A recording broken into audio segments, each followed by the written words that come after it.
Hey Mercedes, How may I help you? tell me a joke. German engineers don't joke with cars. اوكي. احد الاشياء اللي قاعدين يحاولوا يحلوها كل الشركات في السيارات الكهربائيه معضله التوازن ما بين المسافه وما بين كم التقنيات اللي يحطوها جوا السياره. يعني لو شفنا السياره اللي صار لها حوالي 5 6 10 سنوات موجوده على الطرقات وجابت معاها سيارات كهربائيه او تقنيات للسيارات الكهربائيه، في ستاندرد، في نموذج موجود، في شاشه محدوده رغم حجمها، وفي ايضا بعض التنازلات اللي صارت لاتمام هالسياره. لما جت مرسيدس بنز ودخلت على الخط وجابت لنا الاي كيو اس، سووا شيء مختلف تماما. ما تنازلوا عن اي نوع من انواع التقنيات ولا الرفاهيه ولا التمكين والامكانيات، بل ايضا استغلوا كل التقنيات اللي نسمعها موجوده في المجال وحطوها هنا في السياره. نتكلم على سياره كهربائيه تمكن اشياء ما عمرها صارت في مجال السيارات، وفوق هذا ابعد رينج يمكن تاخذوه بسيدان حاليا من مرسيدس. ما حبدا لكم اللقطه من برا، حبدا لكم اللقطه من داخل السياره والمراجعه بدها من داخل السياره. شو اضغط الفرامل خفيف، فقط قائد المركبه يسوي الحركه والباب ينصك بشكل كامل. هذه السياره ترحب فيك، تعطيك الحركات والصوتيات اللي يمكن تحتاجها عشان تحسسك انها مرسيدس بنز، وايضا تعيشك الجو بالكامل. تعطيك ذكاء من ناحيه الطاقه، وعندهم يسموها ذكاء الطاقه، ما ادري ايش كاتب لكم اياها على الشاشه، وايضا انماط كثيره من الراحه.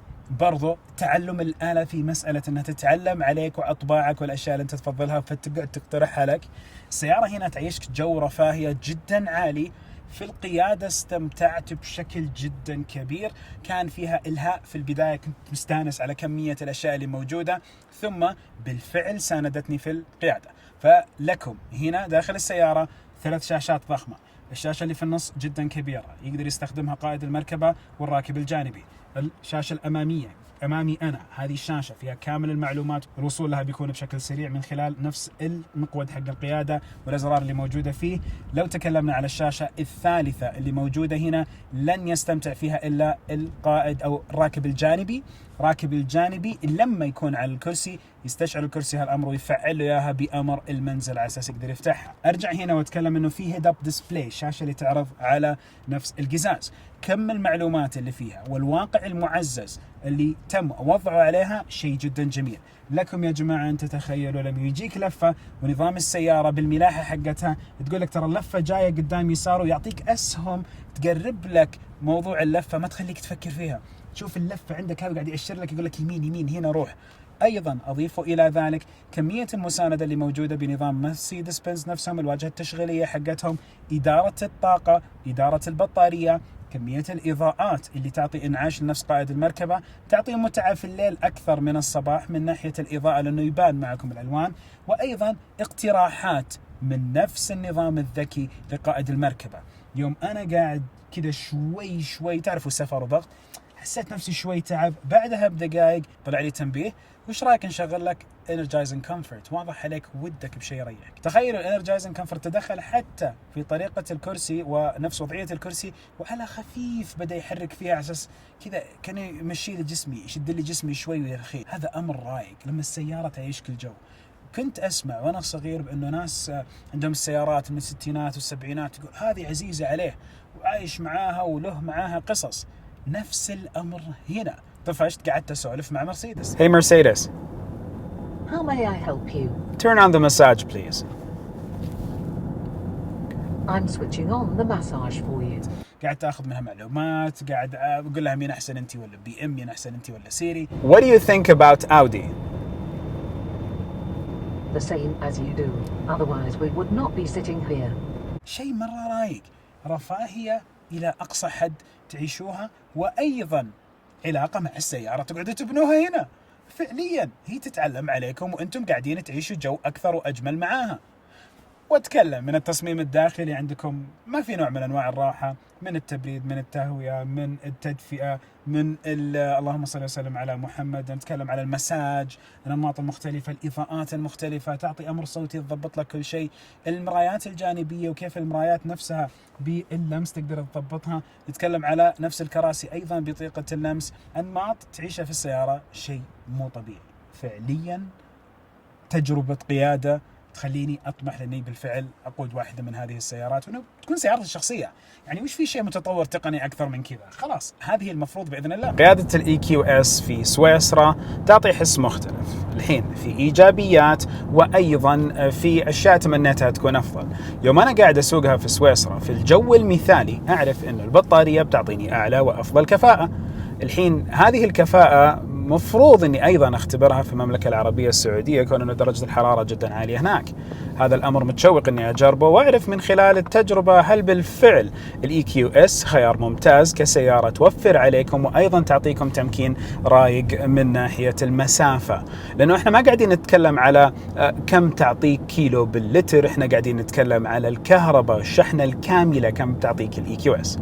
داخلية السيارة جدا جميلة، ملاحظين كم الإضاءة LED ساحرة يوم أنا أدخل الأماكن اللي فيها ظلام.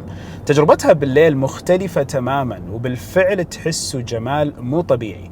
الأنماط اللي موجودة فيها تخليها أيضا شيء رايق مختلف لما نجي نتكلم على قيادة بأناقة وأيضا بتمكين تقني من مرسيدس بنز. الحين الشيء ودي أقوله، يعني ملاحظين الأمر بالنسبة لي مأخوذ من جانب الاجتماعات والأشياء الكثيرة خلال السنوات اللي قاعد أسويها مع مرسيدس. عندهم حس مختلف، ما يبون الجوال يكون جزء من نفس منظومتك في السيارة، يبغونك تعيش منظومة السيارة، لأنه بالنسبة لهم هذه الكفة الأعلى، هذا الشيء الأفضل اللي بالنسبة لهم حيعطيك تجربة أمثل. وبالتالي يقولوا أنه من ناحيتهم ومن وجهة نظرهم هذا هو الشيء اللي بخاطرهم أنكم تعيشوا بشكل كامل. شحنة واحدة للسيارة تعطيكم إلى 780 كيلومتر من القيادة، مسافة جدا عالية لو تكلمنا عليها على سيارة بالكم هذا من التقنيات. أيضا يمديكم تشحنوها بشاحن 200 كيلو واط خلال ساعة واحدة إلا. نتكلم على شحنة من 10-20 إلى 80% خلال نصف ساعة، ومن ثم حوالي 15 إلى 20 دقيقة لإتمام الشحنة الكاملة للسيارة. النوع هذا من الشواحن مو موجود في المنازل، ولكن هذا النوع من الشواحن موجود في المحطات الأساسية اللي حتكون موجودة من الدول من البنية التحتية اللي تحطها في المدن.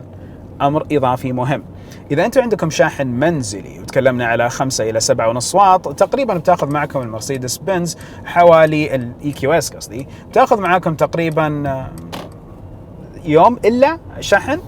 أما لو تكلمنا على الشواحن 20 كيلو واط واللي أكثر من كذا، لا بتاخذ معاكم 6 7 8 ساعات، ولما يكون في جدول كامل بحط لكم إياه إن شاء الله ورابط إنه طريقة مدة الشحن حتكون مهيئة بشاحن محطوط في الشنطة حق السيارة، وأيضا شاحن آخر يمكن تركبوه عندكم في المنزل يتركب على الطبلون مباشرة، وبالتالي تأخذ طاقة أعلى من الطاقة اللي من الفيش العادية. الحين ننتقل للخارج، لأنه فعليا أتكلم من ناحيتي جوا كان الموضوع مهم أكثر. من الجهة الخارجية حتلاحظوا أنه نفس التصميم، ومما جلست وسولفت عن التصميم مع نفس المهندس الأساسي حق التصميم نفسهم حقون الEQS، وضح لي أنه كانت من أسهل السيارات اللي قدروا يصمموها. ليش؟ لأنه حلم أي مصمم لما يجي على سيارة يعطى شكل القوس هذا، القوس الواضح، ونتكلم فعليا على قطرة موية مقطوعة بالنص، وهذه هي سيارة الEQS من ناحية التصميم.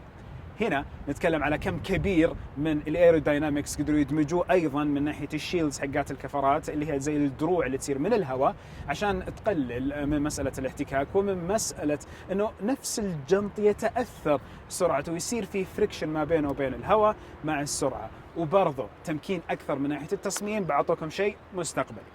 لو رجعنا كم سنة وشفنا نفس المبدأ الأساسي للسيارات الكهربائية اللي طلعت فيها مرسيدس بنز، شفنا شيء مشابه. طبعا ما توقع أحد أنه حيوصل الكم هذا للتطابق ما بين الكونسبت وما بين نفس الواقع، وهذا الشيء مرة رايق. لأنه نتكلم على التقنيات اللي شفتوها جوا كلها محطوطة هنا في الجهة الخارجية وحول السيارة، وأيضا من الجهة الأمامية ترى ما في محرك المفروض أنت تهتموا فيه.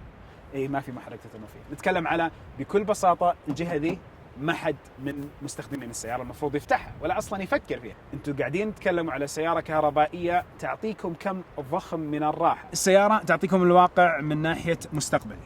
المنظر اللي جاء يشبه جدا الكونسبت اللي طلعت فيه مرسيدس وعطتنا اياه قبل كم سنة، هنا شفناه على أرض الواقع بتشابه جدا كبير. الشعار والجريل اللي موجود الأمامي مع محاكاة أنه سيارة كهربائية وأيضا سيارة مرة رايقة. امر ما ادري كيف قدروا يوازنوه بالطريقه هذه. كميه الاضاءه اللي حطوها مع الرادارات اللي قدروا يحطوها حول السياره بهالتصميم ما ادري شلون قدروا ينجحوا فيه. بالنسبه لي وضعوا سقف رفاهيه جدا عالي للسيارات الكهربائيه من الشكل الخارجي وايضا من داخل السياره. وجنب السياره قصه ثانيه، المكان هذا ليس شاحن نفس الاي كيو اس، ولكن هنا تحطوا مويه عشان المساحات، شيء مره بسيط ولكن بالنسبه لهم سهلوها. تقرب على السيارة ترحب فيك وتفتح لك نفس الهاندلز أو من نفس الريموت. أيضا الباب نفسه يوم نفتحه بشكل تلقائي حتلاحظوا الباب كيف عندكم فتح بشكل كامل. نفس الشيء لو نتكلم على الجهة الخلفية، ونفس اللي الراكبين اللي موجودين وراء من يوم ما يضغطوا على نفس الأكرة حقة الباب بشكل تلقائي بتفتح. أي جسم قريب حيخلي نفس مشية هذا الباب توقف. أيضا نكمل على كذا مسحة والتصميم يكمل بالطريقة هذه لما نوصل للشنطة الضخمة جدا في الاي كيو اس. ضخامتها شيء مو طبيعي حتى مع التصميم حقها. نتكلم حجم هذا كله، المساحة اللي انتم شايفينها. ايضا نتكلم على الكراسي الخلفية، لها ريليس هنا موجود من يوم ما ضغط نفس الريليس تقدروا تدفوا الكراسي وتطيحوها حتصير تصل ل 1000 لتر وفوق. الشارجر الاضافي اللي موجود في نفس السيارة موجود هنا، هذا الشارجر اللي بدكم تستخدموه للحالات الطارئة. صح شحنه ابطأ ولكن حيمكنكم انكم تحصلوا على شحنة اضافية لإعطاء كيلومترات افضل او اكثر مع القيادة. سيارة بالحجم هذا بالتمكين حق المساحة يخليكم المفروض مرة مرتاحين بوضع كامل الأغراض هنا، وداخل السيارة تقدروا تستمتعوا فيها بالشكل الكامل. لأنه أنت شفت السيارة من الجهة الأمامية كقائد مركبة، بس الكراسي اللي ورا شلون وضعها؟ الركاب اللي ورا بيستمتعوا في الرحلة، ولكن بوجهة نظري أرى أنه قائد المركبة هو المفروض اللي يحصل على أكبر قدر من المتعة. بالنسبة لي هذه السيارة جدا جميلة رايقة، أسوقها وأنا مرتاح مبسوط بكم التقنيات اللي أنا كقائد مركبة هستمتع فيها. ثم يجوا من بعدي نفس اللي موجود جنبي الباسنجر الراكب اللي جنبي، وأيضا الاثنين اللي موجودين وراه. وبكل أمانة الحين يوم أتكلم على الجهة اللي هنا عندهم شاحن لاسلكي، أيضا موجود عندكم التابلت هذا اللي يمديكم تفكوه، برضو عندكم نفس مسكات الأكواب موجودة من الجهة ذي. وإذا ودكم تعرضوا محتوى على الشاشات، مثلا تركبوا جهاز ولا شيء نينتندو وتعرضوه على الشاشة، هنا عندكم منفذين هنا تحت، منافذ ميني HDMI. أضيفوا إلى ذلك منفذين USB Type C تستخدموها لشحن هذه الأجهزة. يعني كمية منافذ الشحن اللي موجودة في السيارة بالنسبة لي صعبة تيجي على سيارة كهربائية، وهنا مضبطينها بشكل كامل مرسيدس. هذا أمر مرة رايق. أضيفوا إلى ذلك التحكم الكامل، المكيف ما مكيف، الأمور هذه كلها اللي موجودة، نظام الصوت، التهوية الرايقة، عدد اللمبات الإضاءات اللي موجودة لكل جهة. فهنا منفصلة عن هنا أضغط زر واحد الاثنين هذول يشتغلون. فتحة السقف اللي موجودة الخاصة فيني شيء حلو من الرفاهية. بس برضه برجع لقدام، ما حرجع المقعد القيادة، حرجع الجهة اللي هنا موجودة. واقول لكم انه ايضا الراكب اللي موجود بجانب نفس قائد المركبه حيكون عنده مساند خاص فيه، هي مرسيدس موجوده له خاصه هنا موجوده فيه، فيقدر يسولف معاها على عكس الاوامر اللي موجوده من قائد المركبه. ايضا كم التطبيقات والاشياء اللي مضافه هنا تعطي راحة وتعطي ترفيه أيضا للراكب الجانبي اللي موجود بجانب السائق. حلوة ذي قاعد أوضحها موجود. وأيضا نتكلم على بعض الأوامر الصوتية، الترفيه المنفصل، التحكم ببعض الأمور.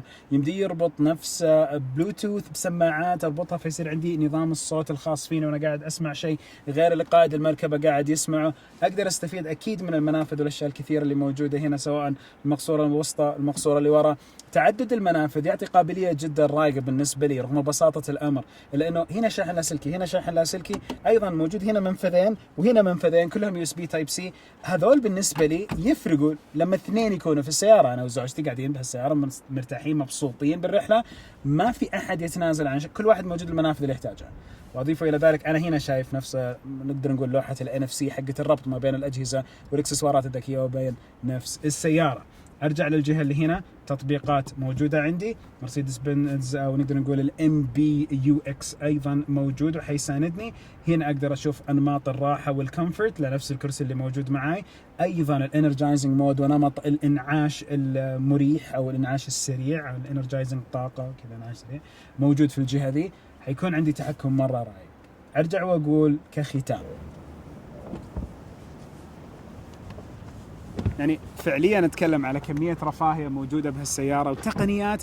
يبيلي أحط لكم فيديو تفصيلي حوالي ساعة ساعتين ما ينلام شخص بياخذ هذه السيارة إنه يشوف هذا الفيديو. الحين أحد من ثلاثة، أنتم كان ودكم تشوفوا تقنيات السيارات الكهربائية والسقف الأعلى لها في هالفيديو وقدرتوا تحصلوا عليها، أو أنكم من محبين سيارات مرسيدس بنز وودكم تشوفوا آخر شيء اللي هو الإي كيو إس، أو أنكم ودكم بالفعل تختاروا سيارة كهربائية وتعرفوا إذا هذا الاختيار المناسب لكم. عن نفسي أشوف أنه هذا اختيار مناسب للرفاهية التامة الكاملة مع نفس السيارات الكهربائية. ما عمري من خلال السنوات الماضية ومراجعة السيارات الكهربائية شفت سقف تقنيات زي الإي كيو إس أبدا، ولا أظن أنه حتجي سيارة ثانية تسوي هالأمر. وحاجة لو فكرت فيها منطقيا، الحين مرسيدس بنز عرفت بأنها تجيب لنا تقنيات، هالتقنيات تكون سابقة غيرها فيها، بعدين نبدأ نشوف هالتقنيات مع الكل. الشيء اللي صار معهم في الإي كيو إس، هم تأخروا بالسيارة الكهربائية، بس يوم جابوها فعليا تعرفوا يوم يجي نهاية السباق، ونهاية السباق يجيكم هذا الشخص اللي يعدي كل اللي قاعدين يركضون، وصار لهم ساعة قاعدين يركضون وعداهم بمسافة مو طبيعية وقدر يفوز وياخذ الصدارة. هنا ضبطت مع مرسيدس بنز وقدروا يجيبوا سقف رفاهية عالية، عدم تنازل مع سيارات كهربائية، وأيضا تمكين ممتاز لنفس اللي بيقتني هالسيارة بيحصل على شيء فائق في القوة. متشوق للمراجعة التفصيلية الكاملة لكل التفاصيل الداخلية، بالذات لما أكلمكم على تمكين الأبل كار بلاي وتمكين الأندرويد أوتو، إيش الأشياء الأخرى اللي مع نفس الام بي يو اكس، إيش الأشياء الثانية اللي بتحصلوا عليها من ناحية الاستخدام والتعلم الآلة، لأنه لازم تتعلم عليه خلال يومين ثلاثة أربعة، شيء مرة رائع. ولكن اللي أقدر أقوله نهاية الفيديو، أتمنى أن عجبتكم المراجعة اللي فيها ميلان للتقنية أكثر من أي شيء ثاني ومع مرسيدس بنز. وأيضا من سويسرا، سبحانك اللهم وبحمدك أشهد أن لا إله إلا أنت أستغفرك وأتوب إليك. أشوفكم على خير بإذن واحد أحد، في أمان الله.